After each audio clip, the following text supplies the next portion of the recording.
Volume 3 Chapter 9.3 Taming the Stallion. You are listening at novelfull.audio. My hard work paid off well. I get to receive such a reward too. Will I get another reward if I memorize the whole book next time? Cloth whispered while sucking on Eroc's red ear. Eroc responded by tilting his head and grazing his cheek against Cloth's. His slacked hands slid up over Cloth's shoulders. I met Viscount Derbyshire last week. Why him? Just as they were enjoying the good atmosphere, an unexpected name popped up, disrupting the mood. Cloth frowned and looked up, only to see Eroc wearing a faint smile, looking back at him. He said he wanted to introduce me to an Omega acquaintance that he knew. Ah, so Derbyshire's meddling didn't end with himself. To think that he even tried that with Eroc. Maybe he should say something to him so he would stop interfering. But he couldn't just attack the person who he was indebted to. Cloth thought deeply. So what did you say? I told him I would think about it. What? Cloth abruptly sat up, causing Eroc to make a small groan and twist his body as their connected bodies were broken off. Then, with eyes full of water, Eroc glared at Cloth and pulled his legs together.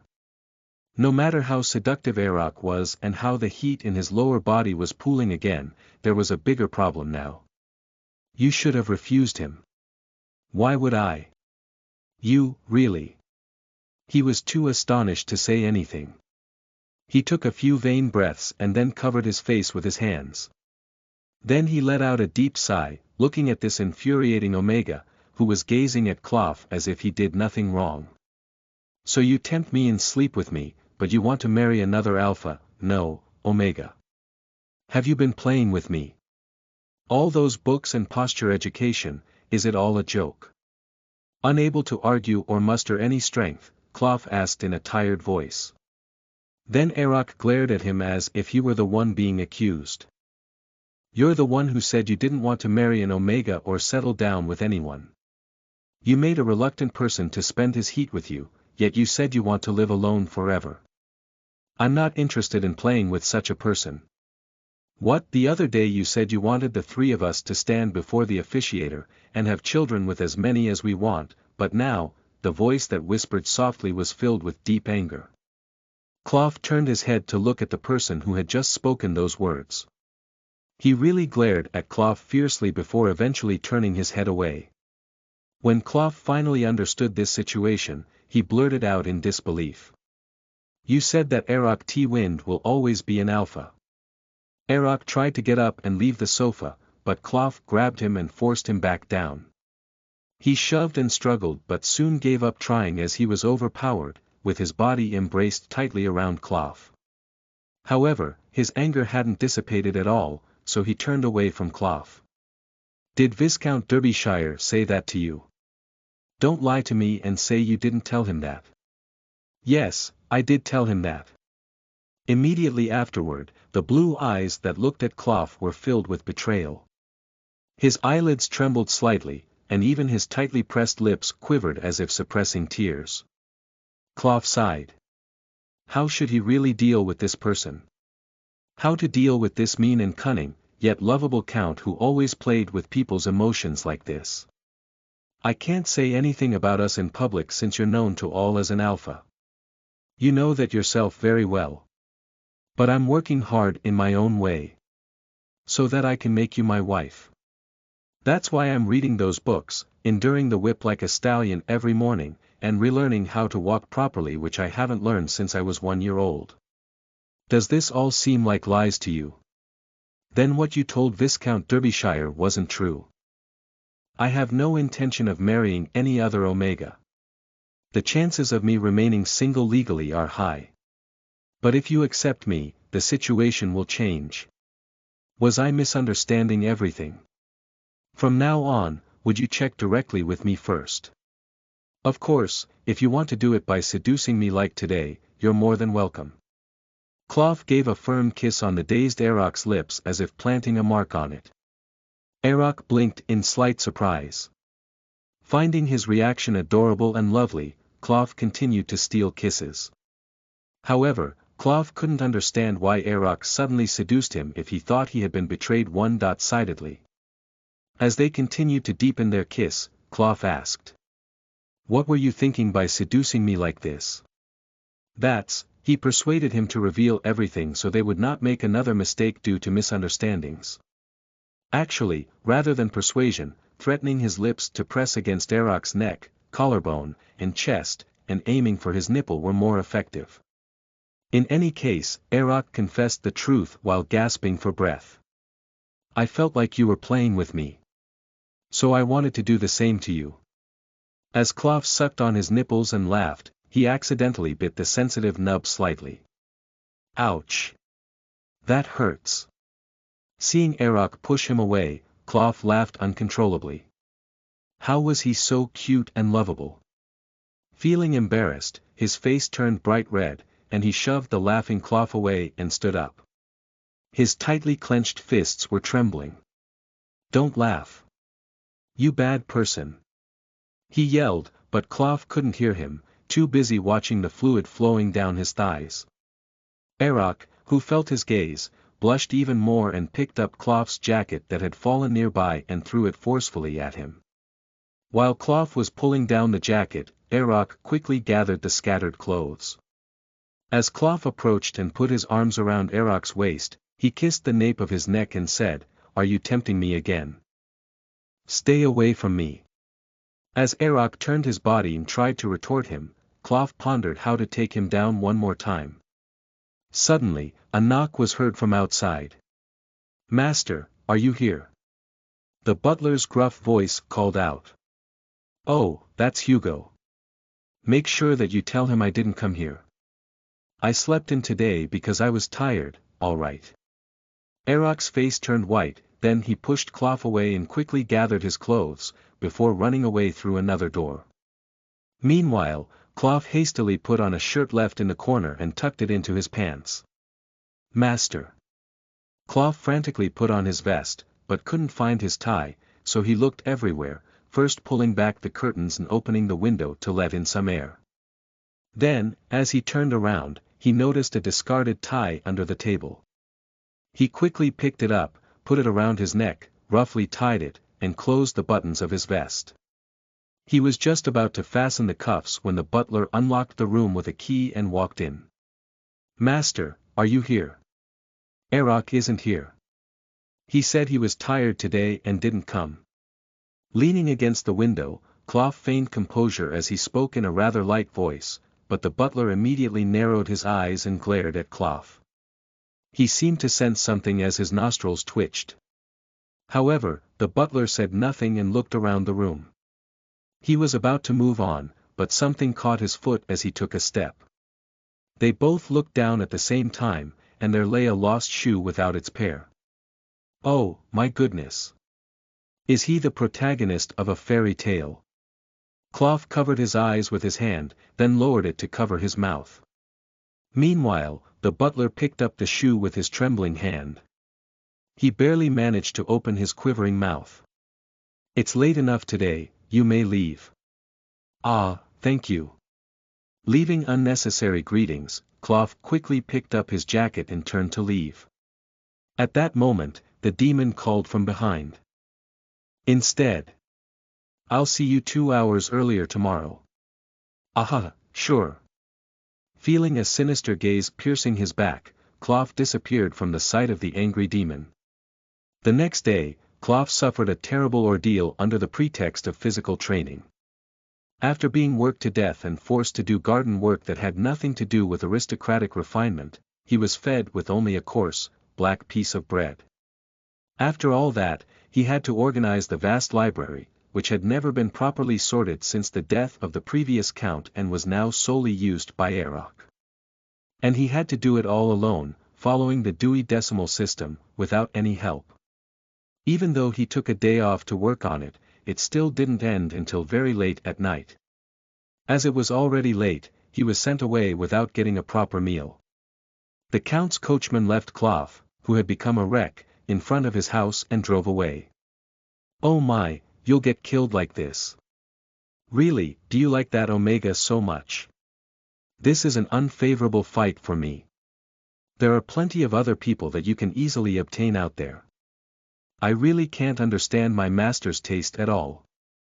After that complaint, Martha said no more and helped Cloth to the bed, took off his shoes, and tucked the sheets over. Please wake me up before midnight.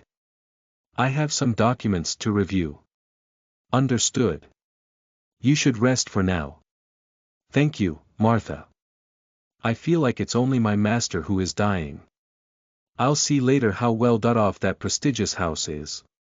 Martha grumbled as she left the room.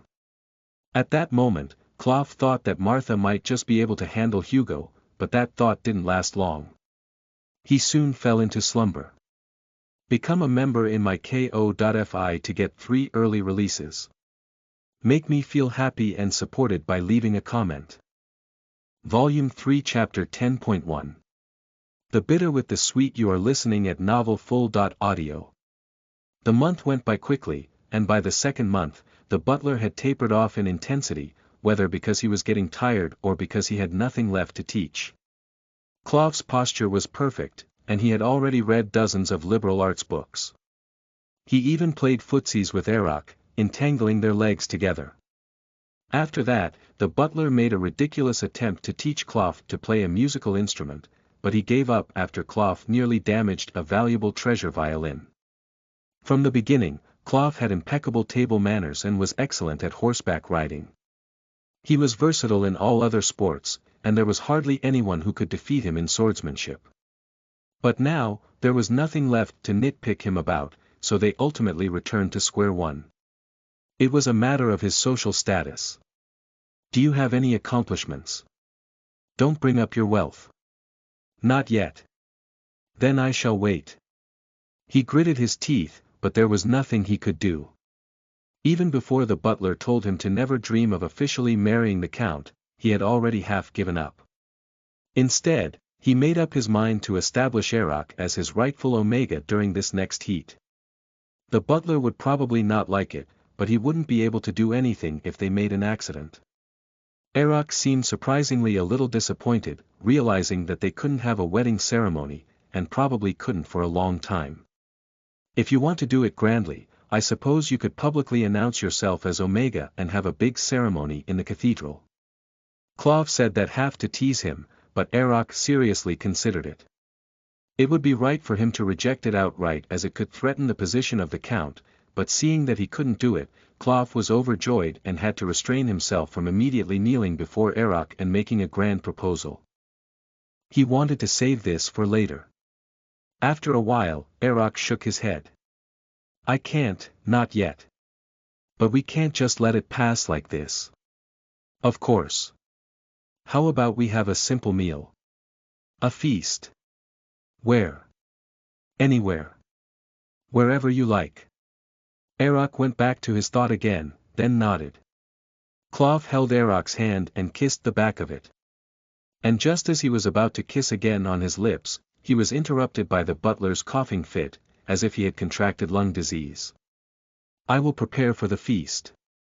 I'll leave it to you then. By the way, it's not a feast, just a dinner. I'd like it to be as private as possible. Don't worry about it. Although the butler was very strict and intimidating, he was also very thorough in his work, so after saying that, Cloth was able to go to his office that day without any further troubles. Erock stood by the window, looking at him. Cloth looked up at him, smiled, and raised his hand, and Erock raised his in return. There wouldn't be many days left for them to part like this. After this upcoming heat, Cloth would protect his wife and child by their side. No one, butler or otherwise, would have the right to stop him then. In the weeks leading up to the celebratory dinner, he would occasionally stop by the estate, but nothing much happened. Instead, he worked day and night to elevate his social status. Cloth organized the tasks he had started and handed them over to reliable colleagues in the industry, only dealing with major clients, and devoted the remaining time to managing national funds. He's still at an early stage, so there haven't been significant achievements yet, but Cloth was confident that he would see the light of day before the year ended. People who exerted their influence in this field held high positions, so Cloth became quite busy meeting with them. As a result, he visited the estate less frequently. As Arak was safe and sound at the estate, he didn't get too worried. As the promised day drew nearer, Clough felt his heart pounding strangely for no reason. Especially when he touched the ring he had prepared again, perfectly matching Arak's finger, he couldn't calm down even more. It wasn't like this when he prepared a proposal for Rapiel before. This time, he felt nervous and anxious. He even had a slight fear that things might go wrong. Clough Van Dyke, if you're already like this now, how will you do later? He tried to control his excitement, but it was difficult to suppress the smile that kept creeping out. Seeing his superior chuckling to himself, the secretary looked at him like he was a crazy person, so Clough pretended to clear his throat as if nothing happened. On the promised day, Clough dressed more immaculately than usual. He wore his perfect suit which was polished by Martha, even in his eyes, he was looking quite good. After waving goodbye to Martha, who begged him to return with success this time, Clough went to the estate. And as soon as he entered the entrance, he couldn't close his mouth at the sight of carriages bustling around the Count's estate. Moreover, when he entered the estate's entrance, the butler dressed in a formal suit raised his head and greeted him, saying, "Hello, sir. May I see your invitation?" "What invitation? And how is this a private dinner?" "It has been prepared privately. Following the Count's standards, of course." He gritted his teeth and glared at the butler, but the situation had already occurred, and there was no way to rectify it. Seeing the butler with a faint smile, Clough was sure he had been tricked. He trusted him too easily. This fox-like cunning old man. It was useless to grab the butler and talk him down. He had to find Arak right away. Following the footman's guidance, he entered the estate and found that there were tables set up outdoors instead of a dining hall. Seeing the lavishly decorated table and garden, just like the previous soiree, he felt dizzy for a moment. The Count's finances were in much better shape thanks to Clough's efforts, so this wasn't a big problem, but the important thing was, how could they think this whole feast as a private dinner? Especially when he saw someone talking to a huge alpha with silver eyes, then saw Clough and waved at him. That guy was his former fiancé. Clough felt like he was going to faint, but he decided to find the culprit first, strangle him, before fainting himself. Arak. He rushed to him across the feast hall. Some guests looked at Clough and extended their hands, saying, "I heard it's a special day for you. Is it your birthday?" He smiled his best hospitality smile unknowingly and said, "No, it's not my birthday. There must be some misunderstanding." He hastily shook their hands. "Please excuse me. I'm looking for the Count. If it's T-Wind, I saw him over there." He quickly ran in the direction pointed out by the guests. Amidst the bustling crowd of busy servants serving the guests, in the center of the garden's huge feast hall, he spotted Arak in a dazzling white suit. He looked even more radiant than usual, and the moment he saw Clough, he suddenly lost the usual masked smile as if he had thrown it away somewhere and smiled beautifully, as if Clough was dreaming. At that moment, not only Clough but everyone around him looked at him at the same time. "The Count seems exceptionally charming today. Oh, I wonder if something happened to him. He does look very happy. Could he have fallen in love? Who is this lucky Omega? Is it Westport's?" Hearing that, Clough's mind cleared instantly. He grabbed Arak's arm, who was smiling generously toward anyone. "Please excuse us. I have something urgent to discuss with the Count." The bluntness of his tone startled the guests who had just been chatting, but they didn't protest, knowing that Clough was the Count's financial manager and that they had an oddly close relationship. Arak and Clough were already known to have a close relationship among the aristocrats. Although there were opinions that it was an incomprehensible friendship between eccentric bachelor alphas, people shrugged it off easily as they saw Clough dragging Arak by the arm to a corner. "What are you doing, behaving so rudely towards the guests? Everyone is looking at you strangely." Surprisingly, Arak was the one to get angry. But since they couldn't argue here, Cloth took him to a secluded corner in the garden where no one was present. Since the incident of violence before, no one approached where Cloth was, but just in case, he asked a passing maid to block the area so that no one could come this way. The maid, who was the Count's servant and knew well that their relationship was more than an incomprehensible friendship, nodded quietly. As soon as they reached the corner, Cloth grabbed Erok by the collar and snarled. "How is this a simple dinner? But I've already reduced the guest list by half." Erok waved off Cloth's hand, irritated. His appearance was so dazzlingly beautiful that Cloth wanted to knock him down right away, but he had to control it because he needed to express his anger first. He deliberately put his hands on his hips and paced back and forth, arguing and raising his voice. Otherwise, he felt like he would give away his excitement. "I thought there wouldn't be any guests. How can there not be guests at a feast? Don't be absurd." They really were bad at communicating. Initially, all Cloth wanted was a romantic moment of sharing high-quality wine while whispering to each other privately, just the two of them. The last thing that he wanted was a grand banquet with all the aristocrats gathered, including his former fiancée. But it seemed that his intentions didn't get through Erok at all. Disappointed, Cloth loosened his tie and sighed. "Become a member in my ko.fi to get 3 early releases. Make me feel happy and supported by leaving a comment." Volume 3 Chapter 10.2. The Bitter with the Sweet. You are listening at novelfull.audio. After being hospitable to those many guests, what comes next? What comes next?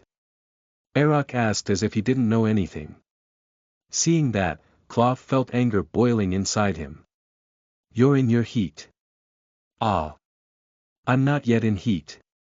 Hearing Cloth shout, Erok quickly became flustered and stammered to deny it. Cloth snorted in response. "Don't lie to me. I can already smell a sweet scent." Placing his arm against his nose, Erok asked with a worried expression. "Did others notice it too?" "Not to that extent. Only I can smell it. Others might just smell your perfume." Not wanting Erok to get worried, Cloth replied with a slightly teasing tone. Erok looked at Cloth with a vacant expression, blinked, and added another comment. "What's with you? Are you actually a dog, not a human?" To think that Erok was treating him like a dog. Cloth chuckled. He then brought Erok back to reality. "If I'm a dog, then you're a bitch. Come on now, let's go make puppies." He grabbed the hand of the flustered Erok and wanted to go back to the estate, but Erok pulled away. When he turned around, Erok's face was flushed, and he made strange gestures, words not coming out. After taking a small sigh, he opened his mouth again. "Wait. What about the guests? They'll take care of themselves and go home. The butler will handle them. There are so many people out there, everything won't fall apart just because you're not there."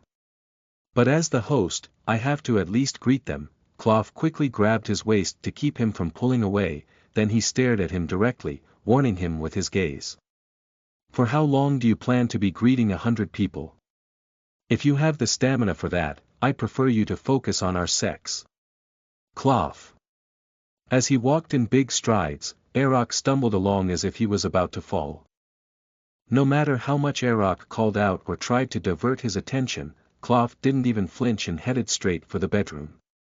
Erok's bedroom was somewhat romantically decorated. Thankfully Erok did understand the true meaning of this dinner. A faint fragrance lingered in the air, and there were pale-colored flowers placed here and there. Even on the table, there were light drinks and snacks. "You're always so prepared." "It's not that, Erok couldn't make eye contact and hesitated in his words. Cloth pushed him into the room and quickly locked the door. Just like what Erok did before, Cloth locked the other doors and the windows, then he pulled the curtains shut. As he didn't want them to get disturbed, he gave a look towards the maids and footmen with his gaze when they entered the estate, so unless a war broke out, they wouldn't be disturbed. He was confident that the butler wouldn't disturb them this time, as he should be aware already. He wouldn't want to see his beloved young master be in heat, disheveledly taking an alpha. Erok glanced back at Clough with a slightly anxious expression. This current Erok didn't seem like a sarcastic person or a temptress. It was quite puzzling how Erok always became docile when Clough took the initiative to set a sexual atmosphere, and it was somewhat cute in a way. He seemed to be a little afraid of sex initiated by others. After tempting him in the boudoir once, they also had sex in the library once. Avoiding the butler and having hurried sex, Erok had become stiffened up then. When he pinned him against the bookshelf from behind, especially holding his wrists, his begging be released expression, almost crying, looked pitiful.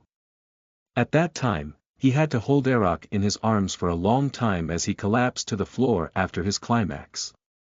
While stroking his trembling back and whispering that he was fine multiple times, Erok sat on Clough's lap, buried his head in his neck, and even shed a few tears. Clough had learned then that forcing Erok when he was actively unwilling was not a good idea. Erok was in heat right now, so Clough assumed that he wouldn't mind being dragged here, but seeing him like this, he became concerned again. He had no intention of forcing him. He had already waited, and whether he had to wait 2 more months or 4 more months, there wouldn't be much of a difference. Are you nervous about going through heat together? Do you want me to hold off until you're ready? He spoke as gently as possible. In response, Erok's shoulders shuddered a little, but he soon lifted his head to stare at Clough. Despite not being able to control his anxiety, he shook his head. It didn't seem genuine, so Clough confirmed again, saying, I mean it, I don't mind if we put it off, as long as you don't leave me and run away. No. I've been waiting for today too. I'm just a little nervous. Really? Instead of answering, Erok came closer to Clough and hugged him. Clough immediately wrapped his arms around him, pulling his body closer. Erok showed no signs of resistance, but his body still stiffened slightly. Clough always had to hold him gently and kindly. Of course, when his senses got a little hazy, or rather, his senses were always fully gone, it was still not okay to force Erok. It would be more understandable if he didn't like sex at all. He had a guess about Erok's experiences that he didn't want to get into detail. But it was strange. For some reason, Erok was extremely anxious, not about the sex itself, but about the immediate aftermath of it. He had to be gentle at the beginning of their sex, but he had to be even more loving at the end. Staring into his trembling blue eyes mixed with excitement and a hint of fear, Clough pressed his lips against his. As he approached, the golden lashes gradually trembled and descended, making his vision slightly blurry. Clough, Clough. With lust clouding his hazy eyes, Erok reached out his arm into the air and desperately called out to him. Even though they were already connected as one, he wanted to constantly reassure Clough's affection. As if it were a bubble that would dissipate at any moment. During Erok's first heat, Clough was so preoccupied with releasing his own desires that he didn't get to know him well. But it wasn't like that now. At the loving Omega's call, the Alpha instinctively reacted.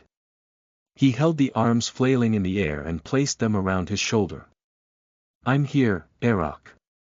Ah, my Alpha. Don't go anywhere. I won't go anywhere.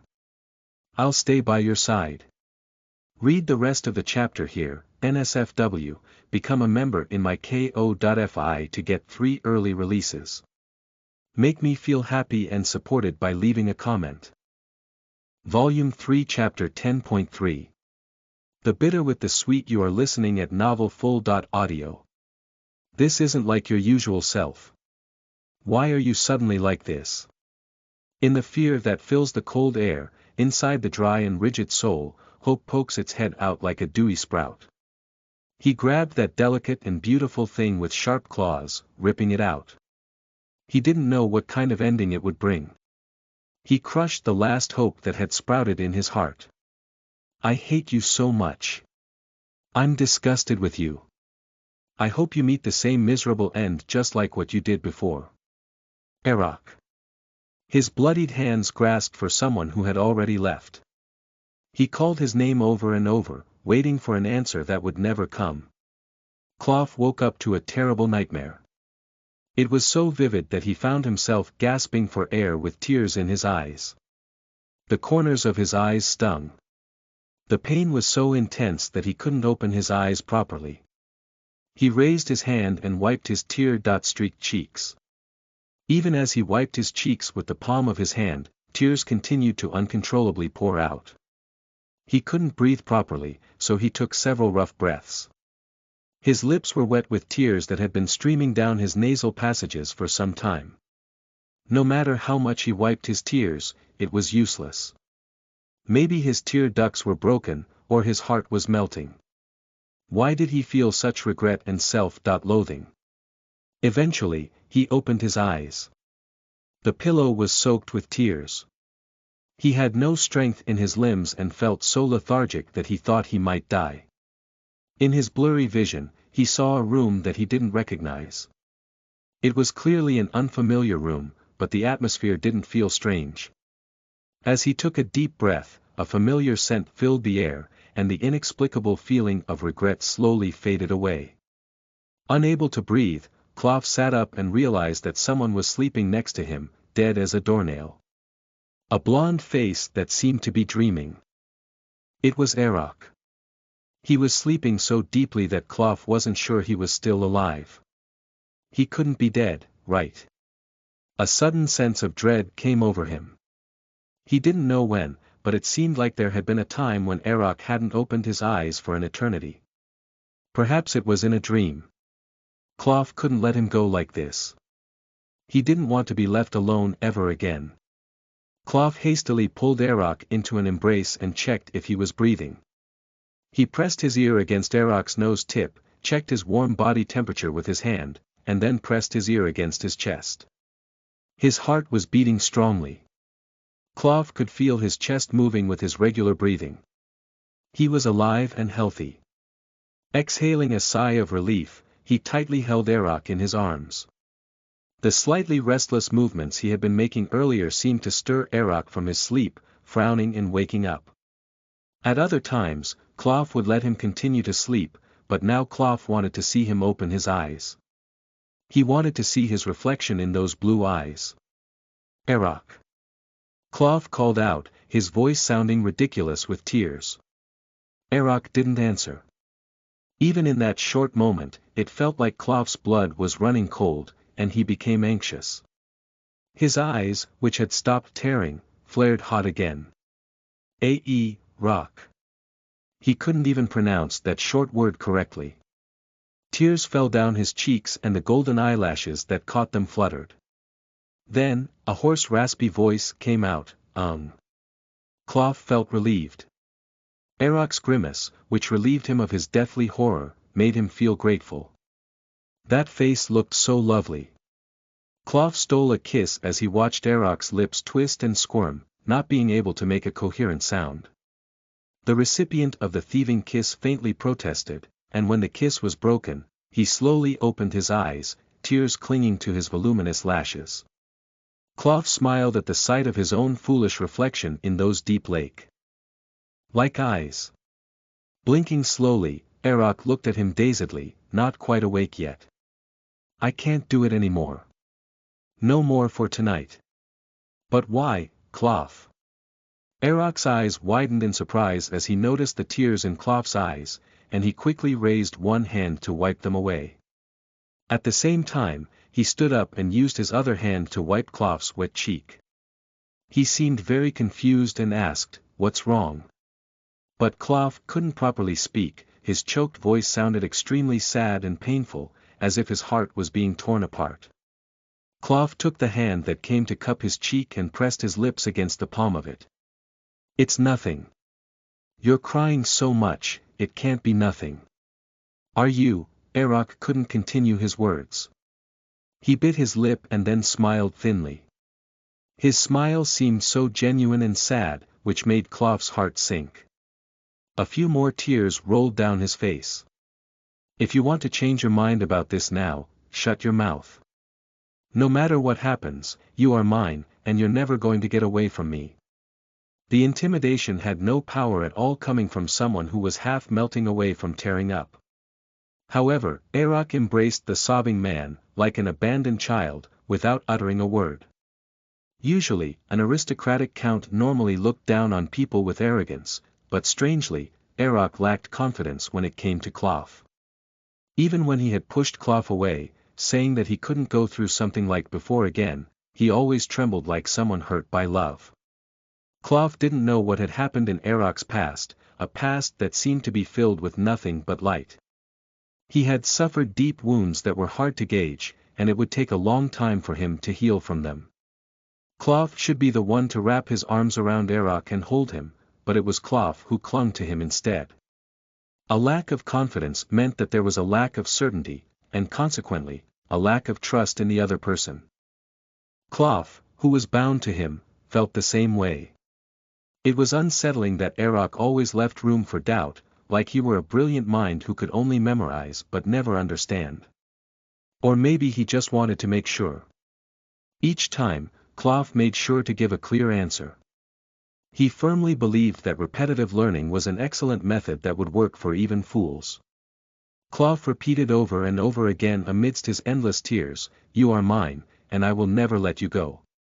Eventually, Arak's voice began to crack. "Then why?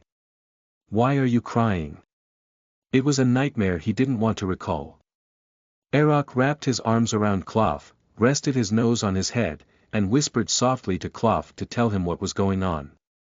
Klawf wanted to become Arak's pillar, but his voice and the touch of his hand caressing his back felt so warm, causing Klawf to stop being stubborn. "In my dream, I was driven mad because you killed my wife, Rapiel, and our unborn child so horribly. So I curse you to die an equally miserable death. Continuously. Over and over. Until you really die that way." At that moment, the person who was holding him froze completely, like an ice doll. His breathing stopped, and his heart started pounding loudly. The fingertips that had been gently stroking his back trembled. When Klawf raised his head, Arak's face was white with shock. Immediately, Klawf regretted it. He had done something an alpha should never do to an unstable omega in heat. It was cruel of him to say that he had cursed the omega whom he was supposed to love and hold in his arms, even if it was only in a dream. It was something that should never be said to Arak, who was already sensitive and anxious. He was foolish. "I'm sorry. I shouldn't have said such things." Klawf pulled himself up, and this time he hugged the trembling Arak tightly. He gently stroked Arak's back as he had just done for him. Arak's trembling hand reached for Klawf's chest. It was more of pushing him away instead of approaching him. Klawf felt like sewing his own mouth right away for saying such words. "I shouldn't have said anything." Klawf pulled him closer, and Arak's forehead touched Klawf's slightly damp cheek. Spontaneously, he kissed that forehead. Arak still didn't say a word, which made Klawf speak more unnecessarily. "They say dreams are the opposite of reality, so this nightmare might bring me luck." Klawf stroked Arak lightly, trying to warm his frozen body anyhow. "Bdnvl Dunham, maybe you had 6 children in the dream because of my subconscious desire. In the dream, you were an alpha, but I forcefully changed you into an omega. When it actually happened because of a medical mutation. The reality seems to be strangely mixed up in the dream. I've already broken up with Rapiel, and now, you are my wife. It's just a stupid dream. Good things will keep happening to us, so don't worry about those strange dreams." No matter how much Klawf tried to soothe him, Arak's trembling didn't subside. He could even hear faint sobs. Klawf regretted deeply that his careless words had made his clearly pregnant omega tremble in fear. "Shoo. It's okay. Nothing's going to happen. I wouldn't do that to you." He coaxed Arak for a long time with a soft voice. After a while, Arak himself made an effort to control his tears as he took a few deep breaths with suppressed sobs. Sometime later, an almost incomprehensible hoarse voice reached his ears. "In your dream, after I died, I told you not to worry about that stupid dream. Even though Cloth tried to draw a firm line, Arak didn't stop. He pressed his wet eyes against the nape of the Alpha's neck as he hugged him, and then he slowly spoke. "Were you happy?" "What?" Not understanding what he meant, Cloth asked in return. Arak sniffled before asking again with a fading voice. "Since you got your revenge. Was I tormenting you anymore? Do you want to know about that? Become a member in my ko.fi to get 3 early releases. Make me feel happy and supported by leaving a comment." Volume 3 Chapter 10.4. The Bitter with the Sweet. You are listening at novelfull.audio. He nodded his head slowly. Cloth was in disbelief. Was he being sarcastic by asking how well he had lived after Arak's death? It was cute and touching at the same time. Cloth gently lifted the crying Omega and placed him on his lap. He held Arak's head, bringing it close to his own neck, while his other hand stroked Arak's back. He blamed himself more in order to soothe Arak. "There's no way that I was happy. Even when I tormented you, it felt terrible, but after you died, it was the worst." "Why?" Arak asked as if he knew nothing about it, and Cloth smiled in response. Did Arak really want to know why? He didn't want to expose his vulnerabilities, but since he was guilty of it, he had no choice but to explain it again and again. "I killed the Omega that I imprinted on with my own hands. Living alone after that is just hellish. I swear to you, if it were real and not a dream, I would have already committed suicide." While being embraced, Arak swallowed his tears and jerked his head, looking at Cloth with a shocked expression, as if struck by lightning. It seemed that he couldn't believe it, so Cloth immediately licked the tears streaming down the corner of his eyes, reassuring him once again. "In the dream, I couldn't die because of the children you gave birth to. But that's not the case now, so if anything wrong happens to you, I'll die too. So please, live a long and healthy life." "I want to live a long life." Cloth smiled and tried to kiss Arak's cheek, but Arak pulled his head back, avoiding him. Then, with a trembling voice, he questioned. "Imprinted? You didn't say such a thing." "In the dream, we continued to deeply hurt each other. By the time I realized it, it was already too late." But now, in truth, he hadn't wanted to confess about the imprinting now. He might completely become a slave to Arak as he was inferior to him in many aspects, so he deliberately postponed it. He had planned to confess later when he was more qualified, while evasively saying, "If you hadn't thrown that huge feast, I was going to confess during that meal with a ring." Of course, he had already bought the ring. Come to think of it, there were quite a few things that got skipped because Cloth got angry and dragged Arak straight to the bedroom. To top it off, he even mentioned that he cursed Arak in his dream. To say the least, he must have lost his sanity a little. He might have gotten too ecstatic to finally have his Omega and had lost his senses in the process. Cloth had confessed already, but Arak didn't believe him. He kept saying it was all lies. Given his constant anxiety, it might be expected for him not to believe it. Cloth had a feeling that if he couldn't convince Arak here, it would always stay like this in the future. Unlike Arak, who constantly left room for doubt, Cloth had no desire to do so. "If you can't believe me, just wait a moment." Cloth wanted to bring his evidence and tried to get out of bed, but suddenly Arak urgently shouted, "Don't go," and clung to him. Cloth was taken aback, and when he looked at Arak, tears were flowing down his cheeks as he desperately held on to Cloth's arm. "I'll believe you, so don't go. The ring is in my pocket over there, I don't need things like a ring. So please, don't go." He had prepared the ring in earnest, so he was honestly disappointed to hear that Arak didn't need it. However, seeing how desperate Arak looked, he could only hug him tightly. Arak clung to him as if he were drowning in the waters. Their bare chests pressed against each other, and it felt so warm and comforting. Worried that his exposed back in the air would get cold, he pulled the sheet over him, covering up to his shoulders. Meanwhile, Arak, hanging on to Cloth's sturdy and muscular body like a cedar tree, took slow breaths. His damp breath tickled Clough's collarbone. Since when was it? Even though he asked curtly, Clough could understand what he meant. He pulled Eroc's waist and calmly answered. He wanted to kiss him, but Eroc had lowered his head, making it difficult. I don't know exactly. How did you know? Eroc lifted his head up. Clough wiped his thumb across the corner of the asking person's wet eyes before sliding it into Eroc's mouth. Eroc furrowed his eyebrows at Clough's sudden action. How does it taste? Are you teasing me? Is it sweet? His tears were just about to fall, but now Eroc was looking at the other person with angry, watery eyes. But even so, his clinging hand tightened around Clough's arm, refusing to let go. Clough smiled and lowered his head, licking away the tears. Eroc's shoulders were hunched and he pushed the alpha who kept picking out the oddest things to do. Eroc glared at him in disbelief, then questioned him again. How can tears be sweet? To me, they are. Insanely. That's how I knew. Eroc kept questioning him, still finding it hard to believe. He asked again and again if he really tasted the tears or if it was like that in his dream too. Clough didn't want to think about the dream and didn't want to say anything about it, but Eroc kept pressing and he was a guilty man, so he had no choice but to answer honestly.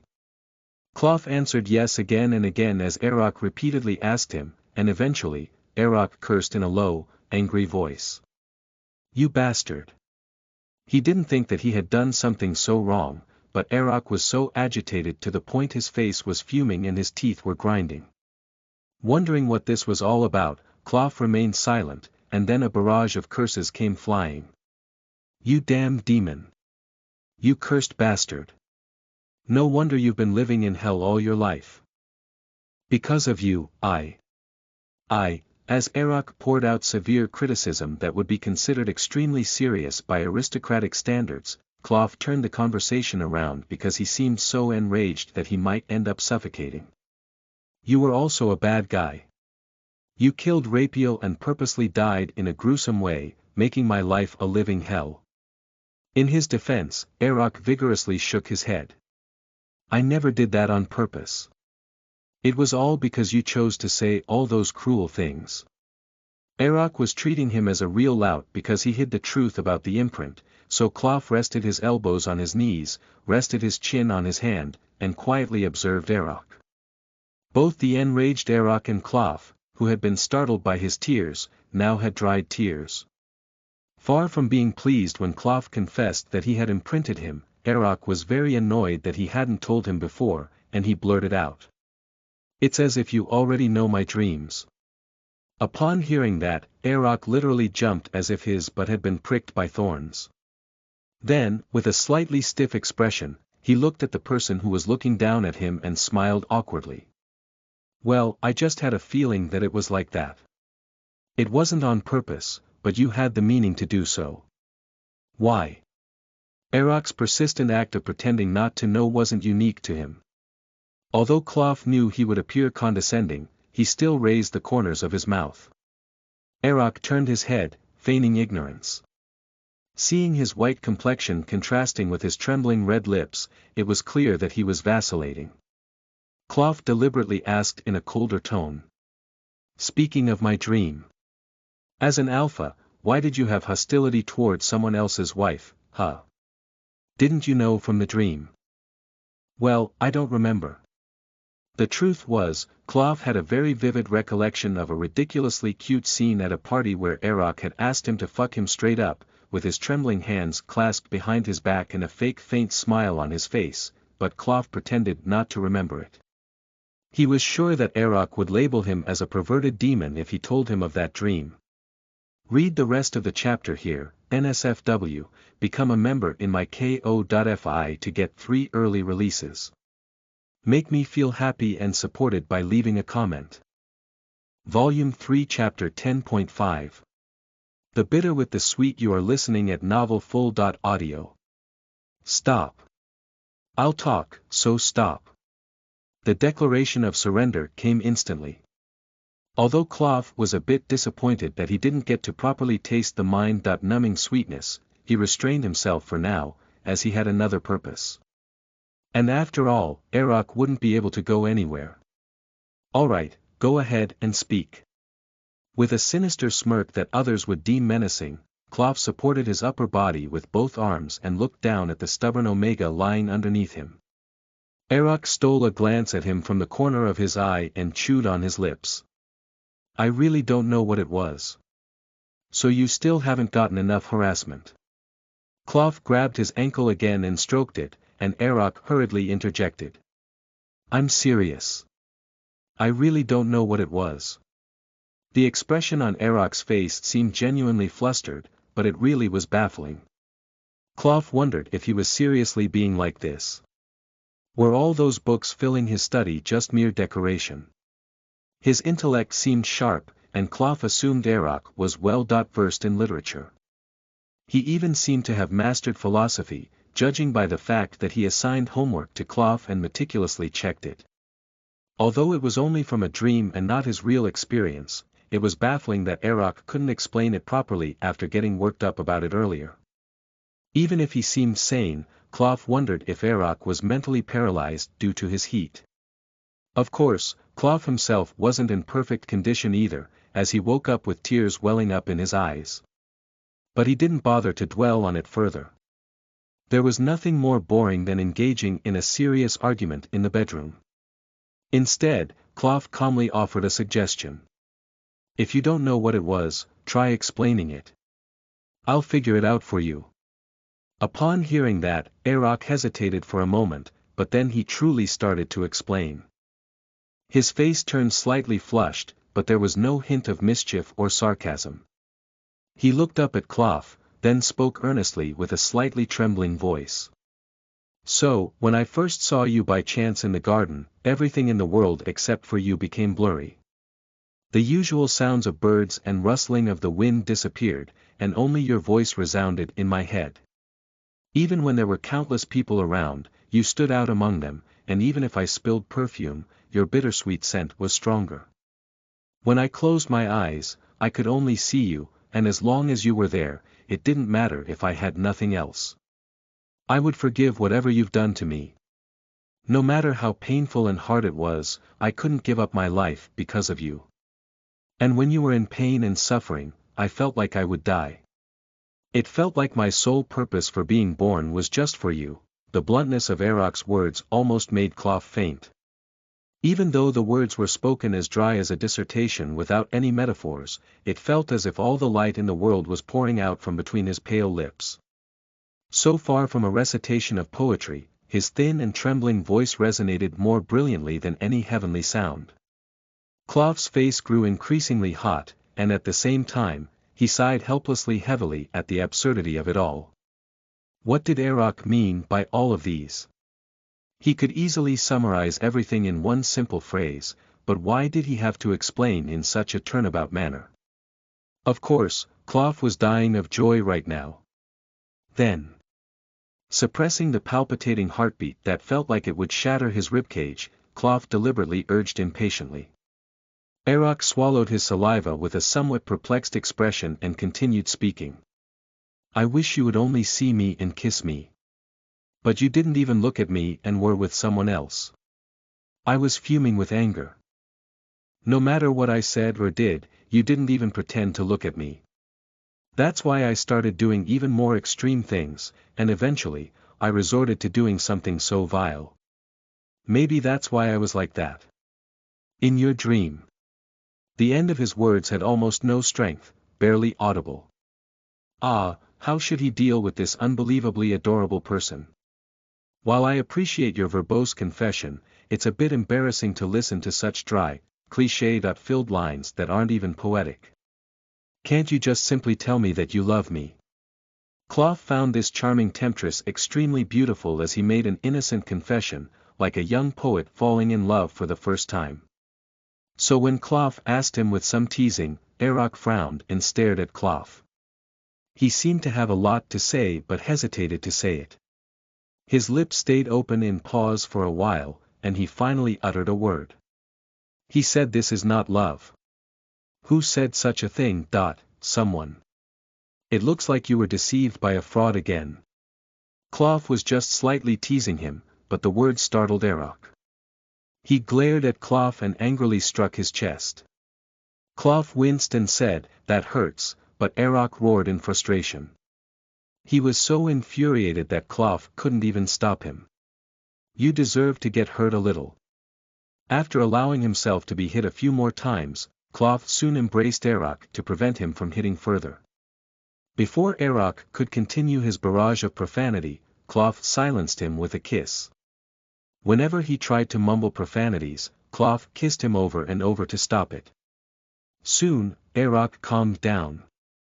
A moment later, when the long, lingering kiss came to a halt, Erok pointed his finger furiously at Cloth, either out of anger or due to shortness of breath, or perhaps both. "I was a bad guy for sure, but you're truly a demon. Why did I fall for someone like you?" Laughing softly, Cloth retorted, "It's useless to realize that now. You're now already mine." Seemingly genuinely angry, Erok became irritated and pushed Cloth away before turning around and lying down. Cloth insisted on embracing him, turning him back to face him. He gently caressed the Erok's tousled hair, who was still grumbling. "So, you're not going to say it? Not until you say it first." It was really commendable that he continued to play hard to get until the end. Cloth chuckled and, in a light tone, yielded to Erok's demand. "I love you." Although it was an easy phrase to say, once he said it, it felt a bit awkward, making his ears burn. It was a combination of words that he had heard several times before, but it was the first time he had spoken them out loud. It felt ticklish and awkward. Once again, he stammered out those words like a demonstration. Erok stayed there stunned as if he had just heard the most unexpected words in the world. "I love you."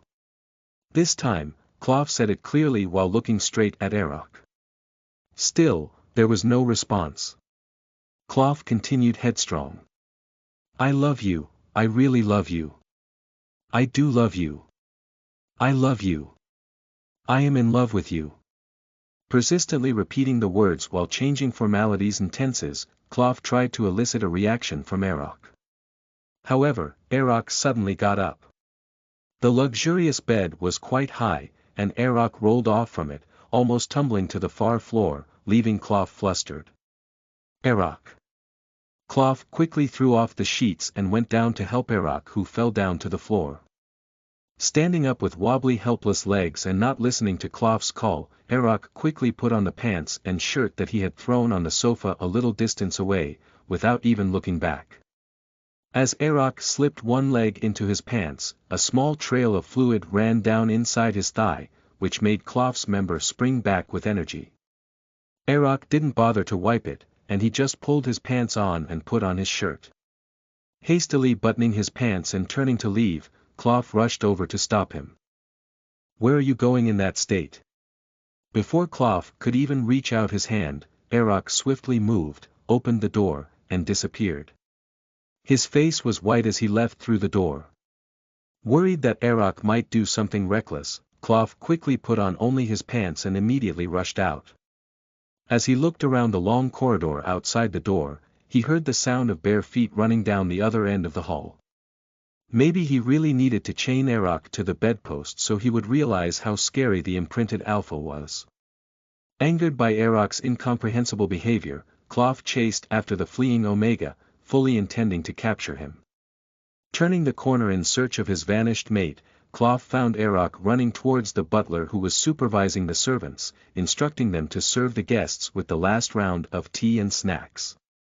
Erok was snatching a hot teapot from the tray. Without heeding the butler's warning, "Careful, it's boiling water," Erok took a fine teacup from a maid's tray and immediately poured in the rich tea. Cloth felt terrified as he saw Erok about to drink it all in one gulp, rushing over to him. The butler, equally shocked, quickly caught the half-dropped teapot with both hands. "I told you that tea is not good during pregnancy." In his haste to snatch the teacup away, the hot liquid spilled over and scalded Cloth's hand. Ouch! Note: in this passage, Klav said I love you to Arak in different formalities. From informal casual to formal declarative. Become a member in my ko.fi to get 3 early releases. Make me feel happy and supported by leaving a comment. Volume 3 Chapter 10.6. The Bitter with the Sweet. You are listening at novelfull.audio. He groaned reflexively and grabbed his wrist with his other hand. The butler, who witnessed the scene, quickly grabbed the glass on the tray held by a startled maid and poured cold water over it. Then, he soaked a napkin that had been draped over his arm into another glass of cold water and wrapped it around Klav's scalded hand. I cooled it down immediately so you wouldn't get a severe burn. The butler cleared his throat in surprise, and so did Klav. So did Arak, who stood frozen beside them, breathing raggedly. He stood there flustered, pale as a sheet, unsure of what to do. Are you all right, master? Ah, yes. Klav's moist eyes glanced at him. He didn't know why Arak did this, but he thought that his habit of running away at every little thing definitely needed to be fixed. If he let this one slide, it would happen again in the future, and each time, Klav would either suffer in pain from being stabbed by an invisible knife or be overwhelmed by anger stronger than the burning pain in his flesh right now. Follow me. Without saying a word to the stunned butler and maid, Klav firmly held Arak's wrist and took the lead. Every time Arak tried to pull his hand away, Klav gripped it tightly, making bruises form. Albeit those small sounds of pain pierced his throbbing heart, Klav held it down firmly. Not caring about the cloth that fell off his burned hand, Klav grabbed the doorknob and pulled it open. He forcefully dragged Arak, who was still resisting, into the room and dropped him onto the bed. Unfazed, Arak stood up again and attempted to flee again, but Klav quickly rushed over after locking the door. He used his strength to pin Arak down. Despite the heavy weight pressing on him, Arak tried to get up again and again, like a possessed man. He attempted to escape at the slightest sign of an opening. Looking at the lifeless, doll-like pale face, Klav felt the air he breathed turn into poison, burning his lungs. What's with you? He finally snapped. I told you that you could never escape from me. Now that I imprinted on you and confessed my love, do you think that you've played enough with me? I will say this again. You're my Omega, and you're pregnant with my child. I can't forgive you if you run away on your own. Arak remained unresponsive to his shouted pleas, as if paralyzed. Klav felt overwhelmed with despair. He truly wanted to break Arak's 2 legs. If Arak couldn't use his legs, he wouldn't be able to run away on his own. An uncontrollable rage surged within him. It was a vastly different whirlpool of emotions, unlike when Arak escaped from his office.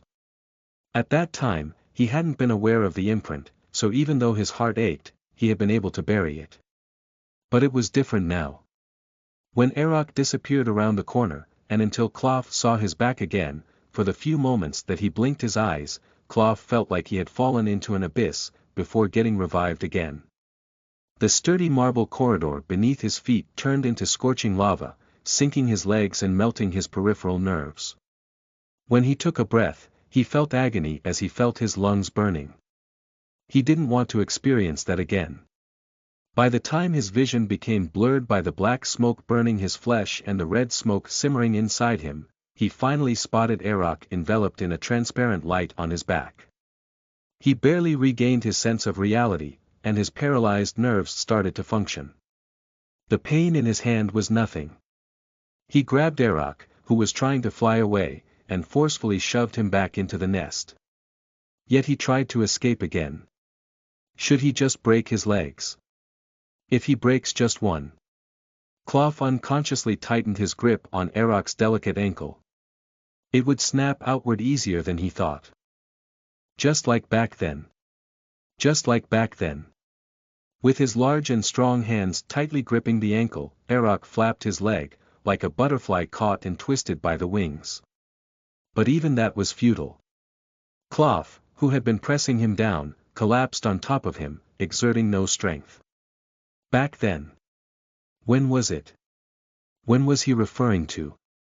Eroc's ankle had never been broken before.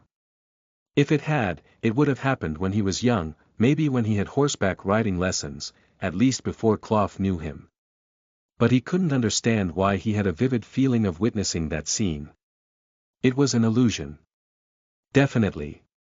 The Omega he had imprinted on, Eroc, was exhibiting behavior that he couldn't understand, which clearly affected him and caused hallucinations. He did not want to recall such a cruel scene. Absolutely not. Clough breathed a little raggedly as he pushed away the memories the imprint had distorted, memories that shouldn't exist. At the same time, he let go of the person squirming beneath him and stroked his ankle, which was now covered in red grip marks. His fingers trembled, and his sense of touch was not functioning properly, but he tried his best to caress it lovingly. He felt an overwhelming disgust in himself for having the intention to cruelly destroy something so beautiful. As if trapped in a panic state, Eroc couldn't speak properly or even meet Clough's gaze. Although Clough let go of his ankle, it seemed like something serious had occurred before that. Seeing him mutter unintelligible words and flail about like an idiot, Clough became increasingly afraid. Eroc. What's wrong? Why are you like this? No matter how many times Clough called out to him, there was no response. Eroc continued to stare off into the distance while kicking around. Clough cupped his face and locked eyes with him, then shouted, Eroc. Startled, Eroc finally fixed his scattered gaze on him. He recoiled in horror as if he had seen a ghost. What was he afraid of? Watching him freeze and turn white like someone who had wandered through pitch darkness and encountered a monster, Clough was at a loss for words. Sometimes, when Eroc gazed at him like that, Clough really felt like he was going to die. Eroc was surely hiding something, but he never revealed what it was. Sometimes he acted like a person who had lost everything, his silhouette so light, like a bubble that would dissipate if touched. That far-off gaze that looked down on him, just like when Eroc pushed him away the first time Clough made a move on him, as he fled from the estate. He wanted to cry. He wanted to cry like a child, screaming at the top of his lungs, asking why it hurt so much, why he couldn't speak, while clinging to Eroc. He felt terrified. Even though he was right by Eroc's side, the fact that he couldn't be of any help became a sharp blade stabbing him in the back. But he couldn't cry in front of the shocked Omega. It was bad enough that he startled him to the point that he cried earlier. He managed to suppress the lump in his throat. The foul smell of blood rose to his nostrils, but Clough forced a smile with all his might. Then, in a very gentle voice, he whispered. It's okay. I'm here. Don't be afraid. No one can hurt you. He whispered such sweet lies despite just having the intention to break his legs moments ago. Yes, it was a lie. He knew very well. As an alpha, Clough had never been able to provide Eroc with endless protection. He couldn't make sure to bring him only happiness. Even now, without understanding why he had to hurt, Clough repetitively provided empty comfort, meaningless action that anyone could do. However, Eroc hung on, gasping for breath, like someone trapped in deep despair. Finally, he managed to utter a few words. I don't want to fall asleep like this forever. I can't sleep. Once again, Clough felt despair at his incomprehensible words, but he was thankful to the gods as Eroc managed to convey something in some way. Clough let out a trembling sigh. Why can't you sleep? I'll protect you. Don't worry. Even when Clough spoke gently, Eroc sobbed and whimpered, whispering softly, barely audible for Clough's ear to hear. I woke up from the deep darkness to find myself inside this beautiful dream. So I can't fall asleep. If I fall asleep in the dream, then I'll wake up in a cruel reality again. I have to be alone in that cold cabin, on that hard bed until I get tired of the reality that I would close my eyes and return here again. It hurts too much for me to bear. That's why. Clough couldn't understand what Eroc was saying at all, but his face was contorted tearlessly, as if his breath could stop at any moment. His blue and moist eyes, which had a lot of tears, became red, but not a single drop fell. Not knowing what to say, Klov had no choice but to tightly embrace him as if their bodies became one. Otherwise, Erok would crumble into pieces, like a poorly mended porcelain doll, and disappear through the cracks like grains of sand. This isn't a dream, Erok. That's a lie. Why don't you believe me? That's because you don't love me. Erok let out a desolate laugh. It would have been better if he cried instead. Klov had to taste a bitter sense of despair as Erok remained unconvinced by his sincere heart. No matter how many times Klov told him that he loved him, that he had imprinted on him, that he couldn't live without him, that he loved him more than anything in the world, Erok only laughed hollowly. And soon, Erok closed his eyes in exhaustion. Just as he had said that he didn't want to sleep, he rubbed his eyes with the back of his hand, even hitting his face painfully, but his tired eyes couldn't resist closing. Erok gave him a pained, distorted smile. With his blinking eyes, he silently pleaded with Klov. You're as sweet as a lie in my dreams. So please, give me a stimulant. I don't want to fall asleep. The words he weakly whispered were so pitiful that Klov wished he could bring him a cup of tea strong enough to fully wake him up right now. But he couldn't do that. Erok was undoubtedly confused at the moment. He had suddenly become an Omega, and then became pregnant without being ready for it. He was either delusional or had been hallucinating due to anxiety. Just like Klov was, in a state of mindless lust due to his heat, Erok was confusing dream and reality. Even if you fall asleep, when you open your eyes again, you'll be by my side. Don't worry. After his heat and their long love-making, and now that the fertilized egg was safely transferred to his uterus, Erok would have felt a great sense of fatigue, so he would be sleeping for a long time. It was rightfully so. As an alpha who had bonded with the restless Omega, so that he could rest comfortably and not be scared, Klov tenderly calmed him, putting aside his own dizzy head and torn chest. Erok kept resisting his drowsiness and barely managed to speak his last words in an audible voice. Even if it's a lie, please. Please keep telling me you love me until I fall asleep. Tilting his head up so Erok couldn't see the tears that were welling up, Klov adjusted his hot neck and whispered. I love you. I love you, Erok. I love you.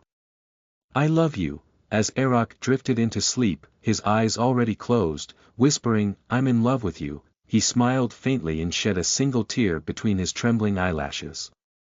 It felt like a parting message left in a moment of eternal farewell, and Klov couldn't say anything as tears blurred his vision. Klov was seized with an intense fear that he would never see those blue eyes again, even though Erok was breathing clearly and regularly and his heart was beating soundly. So, he held his exhausted body tightly and kissed him repeatedly throughout the night. Even in the cold and tough darkness, Klov whispered continuously into Erok's ear to ensure he wouldn't get hurt. For many times, he said he loved him. That Klov was in love with Erok too. Become a member in my ko.fi to get 3 early releases. Make me feel happy and supported by leaving a comment. Volume 3 Chapter 10.7 The Bitter with the Sweet. You are listening at novelfull.audio. Erok slept all day the next day. He woke up late in the afternoon. Klov was still holding him tightly, making sure he didn't fly off somewhere. Anxiety had kept him awake all night, but seeing Erok wake up with a twitching nose under the warm afternoon sunlight was a reward for waiting patiently until the darkness receded. As soon as he woke up, Erok called out to the person in front of him, as if calling out to a stranger, saying, Klov. There was no trace of fear or pain in his slightly hoarse voice. Deeply relieved, Klov smiled and greeted him as he had been planning all along. Hello, Erok. I'm afraid you're still in a dream. Erok blinked his eyes dazedly, brows furrowing as he just woke up. What are you talking about? I still love you, as always. He blinked his eyes as if he didn't understand, but soon burst into a bright smile. He seemed to have stabilized, thankfully. As the worries that plagued him throughout the night went away, Clough lightly pressed a kiss on his lips, which curved into a pretty shape. To think that I got such a hot confession as soon as I opened my eyes. You must have tried so hard to be a romantic. You're the one who made me do that. When did I do that? It was a little strange to see no trace of panic in his playful smile. Did he not remember what happened last night? Well, it was better that way. Clough embraced the cheerful Erok once again, kissed him deeply, and then got up. He wanted to have a hot shower to wash away his tired body, soaked with tears and sweat. The sheets were pulled back as he rose. Erok stretched his body, letting out a groan, before relaxing again. At the unexpected sound of his loud groan, their gazes met, and Erok smiled, looking slightly embarrassed. I'm tired, Beov, of course. You did heavy labor all night. We did have sex for a long time. I don't think we did it all night. And I don't suppose you did anything unscrupulous like touching a sleeping person. Erok glared at Clough in suspicion. Clough didn't understand how Erok could think of that. No, before that, how could Erok blame him after leaving him to half-drown in the black waters of Styx, while he comfortably fainted himself? But he kept that to himself, fearing that Erok might have another seizure. Clough grumbled inside and put on a gentle smile outwardly. Sex is not labor. And it's not something to be enjoyed alone. But why am I so tired then? Well, that was because he had escaped in the middle of the night, got caught, struggled, and made a scene. As Erok raised his knees to rub his ankles with a puzzled look on his face, Clough slid a hand around his round lower belly.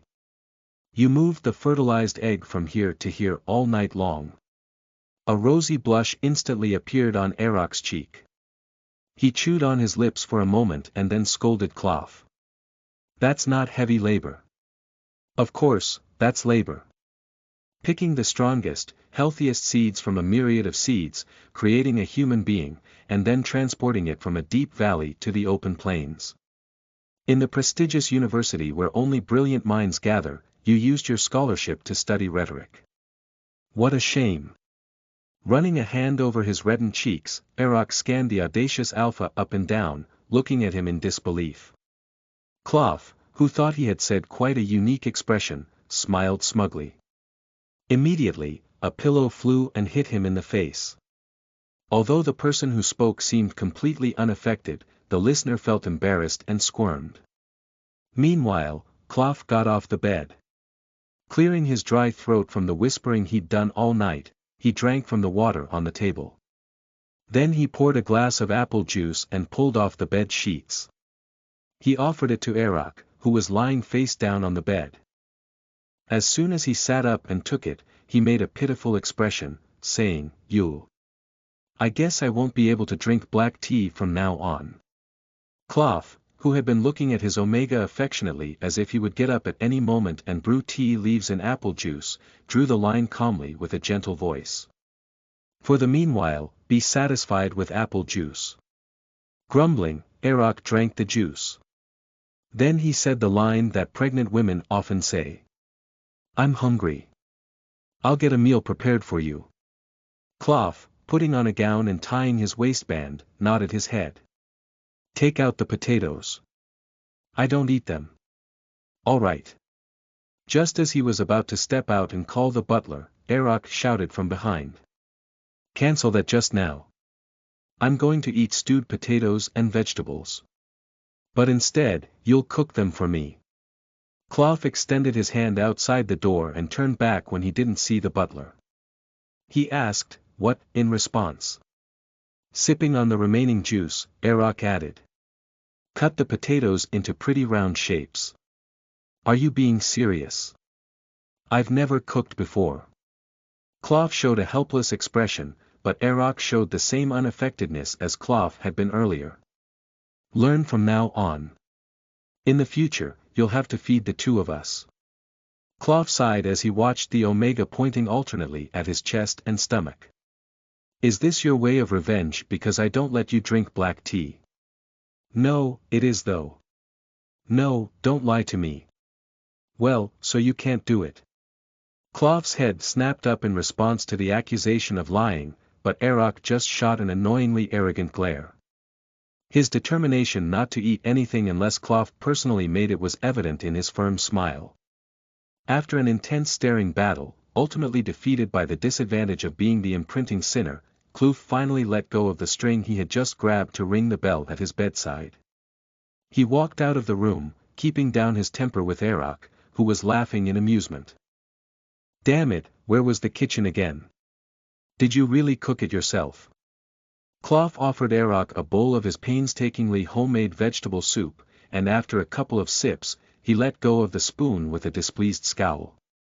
As an aristocrat trained in strict dining etiquette, Arak could barely stop himself from gagging as if he were swallowing a poison concoction. In exasperation, Clough held out a hand that was bandaged all over. "Here, evidence. Was the weird thing I chewed just now your fingernail or a piece of flesh from your finger?" Arak swirled the remaining soup with the spoon, looking as if he was ready to vomit at any moment. "It all washed off when I washed the blood off the potatoes. I thought it smelled like metal. Did you feed me your blood? There's a study that says blood is good for iron deficiency during pregnancy."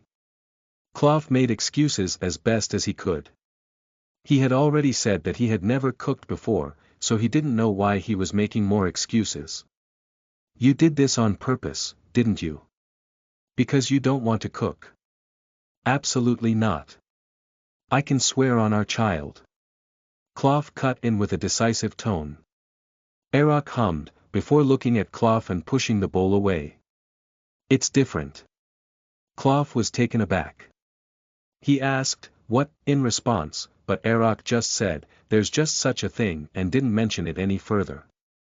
Arak hiding something made him feel anxious and nervous, but Clough decided not to push the matter further. The vegetable soup, made literally by sacrificing himself, went straight to the trash, and Arak ate the soft bread and soup made by the cook, along with some fruits and vegetables, well-cooked meat dishes, and even ice cream for dessert, before falling asleep. It was amazing how voracious his appetite was when he was quite slim. He would usually just eat the food in front of him silently. Clough hadn't realized it before, but when the two of them had meals together, Arak would even pick up food that fell on the table with his fingers. Clough couldn't forget how shocked he was when he first saw it. While he had an insatiable appetite for anything edible, he would immediately spit out raisins in disgust. Arak didn't seem to have a problem eating other dried fruits, but Clough didn't understand why he hated dried grapes so much. On the other hand, he ate fresh fruits without any reservation, so it didn't matter. Now that Arak was pregnant, it was natural for him to eat a lot, and it was also cute. Since he would look for something to eat again after waking up from his sleep, Clough prepared simple cookies and juice on the nearby tea table. After kissing Arak's forehead and lips, who fell asleep peacefully but still looked tired, Clough turned off all the lights in the room, bringing only a very small lantern, and sat next to the slightly large table next to the bed. He had to stay by Arak's side for the next few days and take care of the tasks he couldn't handle during that time.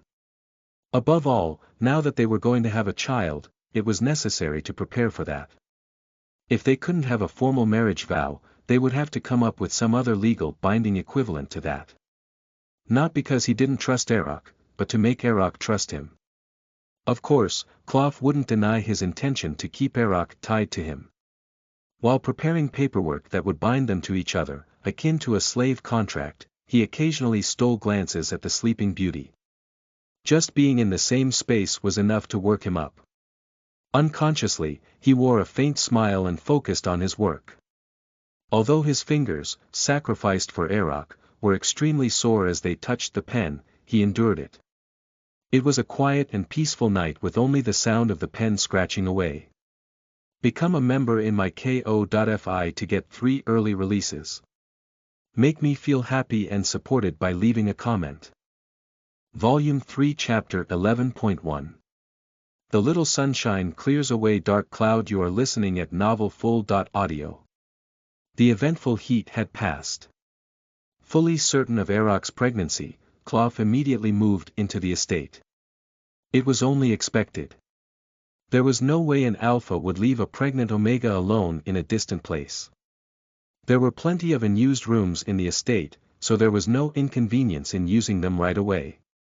However, a few servants who weren't aware yet of the situation were summoned by the butlers and given various instructions. No one questioned Cloth's frequent visits to Eroc's room or his sharing the same bed with the Count. Instead, Martha was surprised to hear that the omega that her owner had brought in before was the famous Count. So, that person is Masters. That's right. Only his direct servants know that he's an omega, so please make sure it doesn't leak out elsewhere. No, what's the use of keeping my mouth shut? You said he's pregnant. People would notice that. That's a problem for another time. For now, I want Martha to take care of him. There aren't many people I can trust. Is that why I'm on my way to the Count now? Well, there used to be a housekeeper at the Count's estate, but since she retired 2 years ago, he hasn't been able to find a suitable replacement, so the butler has been managing everything. However, an alpha butler can't take care of a pregnant omega. I also have work to do. And since Eroc is a special case of an alpha turned omega, he himself doesn't have much experience, so I hope Martha will help him well. Cloth made the request as they rode the carriage. Martha chuckled with her hand covering her mouth. Don't worry. It has been my dream to serve a beauty with such a high status as the wife of the house. Ho ho. I wonder how beautiful the baby will be. I'm already excited. Don't get too excited. Eroc is easily startled and cries easily. He eats everything, but he'll absolutely never eat raisins or any dried fruit that looks like them or tastes like them. He enjoys reading books and has a deep interest in music and art. He has a strong sense of pride. However, he's not rude. I hope you two get along well. Martha nodded her head. In fact, she wasn't the problem. When the discussion came up about entering the estate for the first time, Eroc replied, "Isn't that determined already? You'll see me every day. Don't bother going back and forth. Just use the adjacent room or the one across. I'll talk to Hugo about it." Not the same room, but the adjacent room. Cloth turned around after tying his tie. He looked at Eroc, who is sitting on the bed, sipping juice, with his face slightly flushed. We're supposed to use separate rooms. Is that a tradition in the Count's estate? All aristocrats do it. Well, I'm not particularly fond of it. Anyway, we'll be sleeping together at night anyway, so it doesn't matter if we have our own rooms during the day. Can we really sleep together at night? As Cloth put on his vest and jacket, his gaze met Eroc's reflection in the mirror. He gave a small nod. But only in my room. Are you saying you won't come to my room? Sneaking into a taken alpha's room is something only a mistress would do. And I'm not a mistress. Of course, that's true. You can come to my room anytime you want, so you should be the one to come. It was quite amusing that he was adhering to traditions and etiquette. After all, he was breaking all the established traditions and laws to pretend to be an alpha while being pregnant with what was essentially an illegitimate child. As his accomplice, Cloth didn't tease him about it and found his confident and upright demeanor to be too cute. Instead, he planted a quick kiss on his red lips and asked. Well then, I guess I need to pack up my house. It shouldn't be too hard since Martha is my only employee. Regarding Martha, what will happen to her? I was going to ask you about that. There's no experienced omega here to help you through your pregnancy. There's no housekeeper in the estate either. Can I bring her along? Eroc remained silent for a moment as he looked at Cloth, contemplating, before asking, do you want her here? I think it would be good to have her. Despite her nagging, she's attentive and comforting. Honestly, there's no one on my side in this estate. But since you're the owner of the estate, I'll follow your decision. He had no intention to force anything. Although parting with Martha would be a bit regretful, she wasn't more important than Eroc.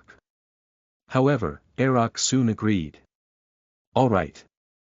As you said, there's no housekeeper in the estate, and we'll need a nanny to take care of the children to be born in the future. She will definitely raise our children well. They'll grow up beautifully, without any wrinkles.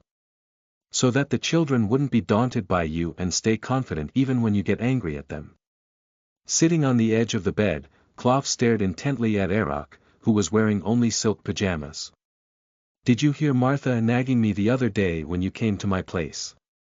No, but just assuming from her appearance. Still, we're going to be the ones raising the children. Martha has high expectations for a blonde-haired, blue-eyed young master. She had nagged and lectured me to win over a beauty. But she's a nanny, and we're the parents. Especially since you're the mother, don't think about letting others take care of our children.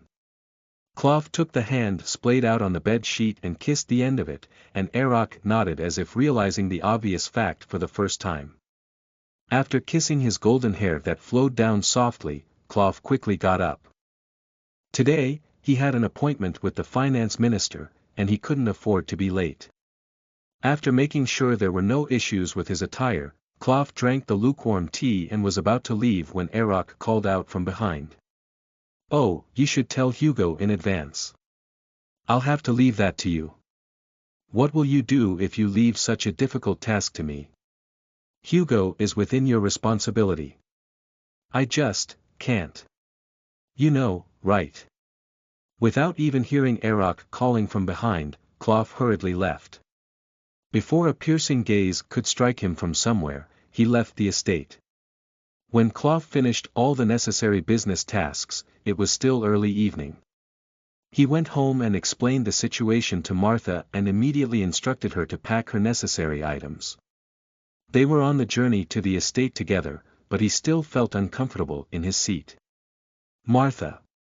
There's someone other than Erock that you need to be cautious of. Already excited, Martha blinked her round eyes and asked in a slightly raised voice, Who? It's Hugo. He's a butler who has been serving the mansion for 30 years. He's a meticulous and devoted old man, as if he was born for this butler job. You must be disliked by him, right? Calling you a bastard who touched his esteemed master. Martha was quick-witted, as expected. When Klopf confirmed that, she laughed again in a loud voice. Don't worry. I will not just get trampled on wherever I go. The successive count will be your child, so why would I be afraid? Don't worry about such unnecessary concerns and establish your mark. My master needs to do well, so I can also live comfortably. He was already so spent out to the point he couldn't afford to work harder, but when Martha said so, Klopf felt somehow relieved. Indeed, Martha was the only person he could trust.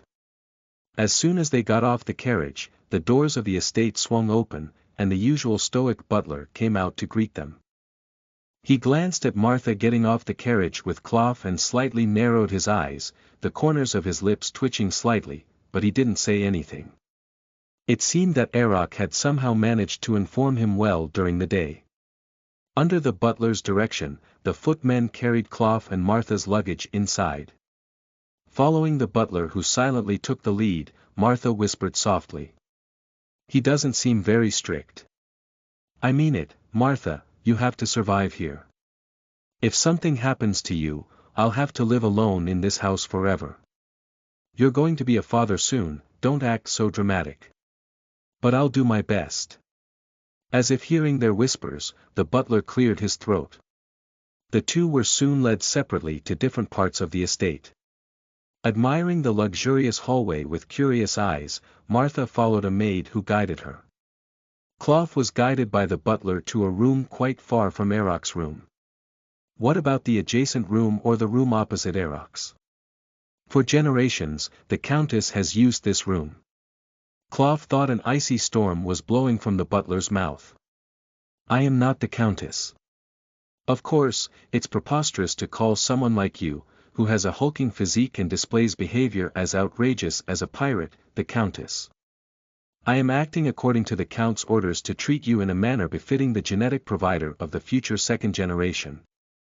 Since the Count has the Count's private bedroom, naturally I have brought Sir Bendyke to this room, Caught in the icy storm, Clov stood there dumbfounded. He gritted his teeth, saying, "Butler, if you recklessly throw punches in front of a criminal who roams the mountains and seas, then something goes wrong, Arok will get sad," but the butler didn't even pretend to hear and just pulled back the curtains. The beautiful nature is still the best to polish up your sinister behavior. From this room, you can see the rose garden that the previous countess cherished. Please purify your mind and body while looking at the garden. Even at night, the faint light illuminating the garden outside the window felt very familiar. It was similar to the room Clov had used when he visited the estate as a guest, but with a better view. Near the window, there was a comfortable-looking armchair that seemed to have a deep history. As Clov stood by the window, silently gazing outside, the butler had already disappeared. It seemed that he was still lacking something to beat that cunning fox. Clov tapped his fingers against his forehead and sat back in his armchair. "Purify his mind and body," he said. It was ridiculous, but somehow, watching the garden did make him feel genuinely at ease. We're almost at the end of Volume 3, main story, 9 parts left. There are still 4 more side story volumes left though. After this, I'll be updating the series on 3rd/6th/10th again. Become a member in my ko.fi to get 3 early releases. Make me feel happy and supported by leaving a comment. Volume 3 Chapter 11.2 The Little Sunshine Clears Away Dark Cloud. You are listening at novelfull.audio. In a dark room, a man with silver hair was sitting in an armchair. His motionless gaze was fixed on the garden outside the window. As dawn broke and the orange sunlight began to shine, he gazed longingly at the sparkling green and red garden under the bright midday sun. Until the day turned to dusk and the twilight fell, when the purple rays folded into darkness, his vacant eyes only saw the garden and the old cabin standing there like a specter. From the melting snow of spring to the refreshing early summer, through the dreary autumn, and into the serene winter snowy nights, the man never moved from that chair. Clov was deeply curious about who he was. He moved his feet and approached him, and in the dark shadow of deep melancholy, Clov saw his face. It was me. Clov opened his eyes, startled. He couldn't tell whether his eyes were already open or not, so he rubbed his eyes and then noticed a maid gathering lanterns in the distance in the garden. He let out a sigh of relief. He was back to reality. Clov had another gruesome nightmare after a long time. It seemed that letting his guard down had affected his sanity too. When he opened his eyes, the darkness had already subsided. In the haste to turn around, Clov's foot caught the leg of an armchair. It hurt terribly, but he hurriedly limped his way out of the room, searching for light. Then, he went straight to Arok. He made a vow to himself that he would never set foot in that eerie room again. Martha was busy learning her duties for a while. And the butler was busy teaching her, so he didn't pay much attention to anything else. In the meantime, Clov had important matters to take care of quickly. Right after dinner, he called Arok to the study. Clov had looked up various laws related to the unborn baby. Indeed, registering Arok as an Omega had significant challenges. There was a risk of losing assets due to inheritance laws, and there was a high possibility that he would be sued by other relatives to redistribute the inheritance. Even if Arok claimed that they didn't have an interest in the assets, the count succession itself could be problematic. While the current laws of the country allowed Omegas to inherit without discrimination, the deep-rooted traditions of the aristocracy class did not. If this issue were to arise, it would surely become scandalous in various ways. After some thought, Clov decided to indefinitely postpone their legal marriage. As an economic bureaucrat, his rise to power was in full swing, and one day, he would have influence. When that time came, Clov would change Arok's surname to Ben Dyke, regardless of who tried to interfere. Clov had no intention of getting the count title taken away. It would simply be handed over to any alpha who was born first. However, he needed more time until he could claim Arok of T-Wind as his partner. Is there really no way? Well, we can just give up everything and run away in the name of our love. When Clough explained like that, Erok looked surprisingly disappointed. Clough was glad to realize that he wasn't the only one feeling anxious. Giving the thick document to Erok, he saw a shining golden ring, just like his hair, embedded with a blue diamond on his finger. As Erok read the long contract to replace their wedding vows, Clough's gaze drifted to the ring. Clough had hoped for a tearful proposal, at a beautiful place where only the two of them were present. But that simple hope had long since been shattered. The day after Erok came out of his heat, as soon as he regained consciousness, Erok pushed away the alpha who was weighing heavily on him and rummaged through Clough's jacket without properly dressing himself, finding the ring. Clough, who rolled off the bed in his sleep, protested heavily, "What is it?" Then he saw Erok nonchalantly put the ring on. Realizing the situation belatedly, Clough scolded him for touching other people's belongings recklessly, but Erok shot him a cold gaze and said, "Other people's belongings? You weren't going to give it to me. Do you have another Omega?" Erok had scarily interrogated him, silencing Clough immediately. Even when Clough said that it was true that he was going to give it to him, but not like this, and to take it off so he could put it on for Erok, he just shook his head and kept his hand clasped. He had kept wearing the ring since then. Even when sleeping, and also when bathing. Clough felt happy that he didn't take it off even for a moment, but he couldn't help but feel some regrets. If you become their legal representative and guardian, do you have full authority in the event of an emergency? Yes, I've listed as many contingencies as I can think of as a separate line item. It was a very detailed contract. Once signed, it would bind them until death, especially stating that Clough had almost the same authority as parental rights regarding Erok's children. Erok, who actually read it properly without being asked this time, signed without hesitation. It was so easy that it felt strange. There are 2 more copies, here and here. Without another word, Erok signed, and then he handed the fountain pen to Clough, who also finished signing all 3 copies. One would go into Erok's safe, one into Clough's document safe, and the other into the safe of the notary officer who also served as the lawyer. As he filed the papers away, Clough smiled at Omega, who was now legally his possession. "We can't get married, but if you want a simple ceremony, we can have it. Of course, as long as you adhere to the maximum limit I set. We need to maintain our assets to ensure we can raise our children properly so they wouldn't starve." Erok's initial reaction was one of being pleased, but after hearing the final sentence, he grumbled with a displeased face. "As if I would let our children go hungry. It costs a lot of fortune to marry off 6 children. Wait, why do I know that?" Clough was confused himself, furrowing his brow and rubbing his chin. Erok snorted. "Because you're a Scrooge. Speaking of which, you had given me worn-out clothes and only enough potatoes to keep me from starving to death." Like a man with a grievance, Erok vented his incomprehensible dissatisfaction. "What nonsense are you saying? You've only worn suits made by the finest tailor and eaten lavish meals that cost as much as a week's worth of expenses for an average household until just now. Forget it, it's only me who feels unjust." Erok stormed out in anger. No matter how much Clough thought about it, Clough couldn't understand why he was like that. Clough even wished someone could interpret it for him.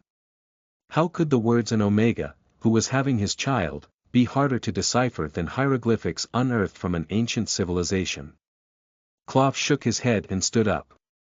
Whether he understood or not, he couldn't just stay still when the currently pregnant Omega got angry and left.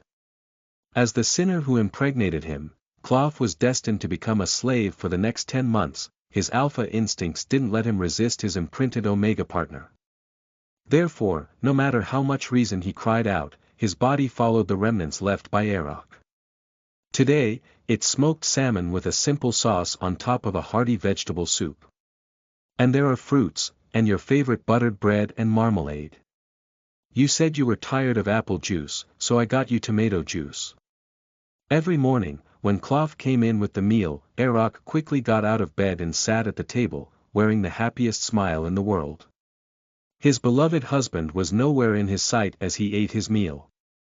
He picked up a fork in one hand and a spoon in the other, his hair still tousled from the night before. After tasting the vegetable soup first, he commented, "It's edible now," delighting Clough, but soon added, "But it still has a burnt taste," trampling down the joy. While Clough sipped his half-cup of black tea, Errock finished the vegetable soup and buttered bread and then stabbed the fish dish with his fork. Clough was now more aware of Errock's habits and realized that he didn't like the dish with just that single gesture. "You don't like salmon?" "No, I enjoy it." "Did you eat it in a different way?" "It's not that." "Did Martha make this?" Clough was taken aback as Errock knew it right away. "How did you know?" "Just a feeling. It seemed like that. Martha's cooking skills are reliable. It's definitely delicious." "I know." Errock responded easily without even tasting the meal. Errock poked the fish with his fork and took a bite. Unlike his hurried eating, he chewed slowly until it would have mostly melted away before swallowing. Then he furrowed his brow. "If you don't like it, don't eat it." "I'm going to eat it all." "But you're making such a displeased expression." "It's not because I dislike it. It's just," after taking a sip of water, Errock remarked, "I regret that I was stubborn and didn't eat this delicious food back then." Then he eagerly finished the salmon. It was still an incomprehensible statement, but ultimately, it seemed that Errock liked the salmon, so Clough smiled brightly. Become a member in my ko.fi to get 3 early releases. Make me feel happy and supported by leaving a comment.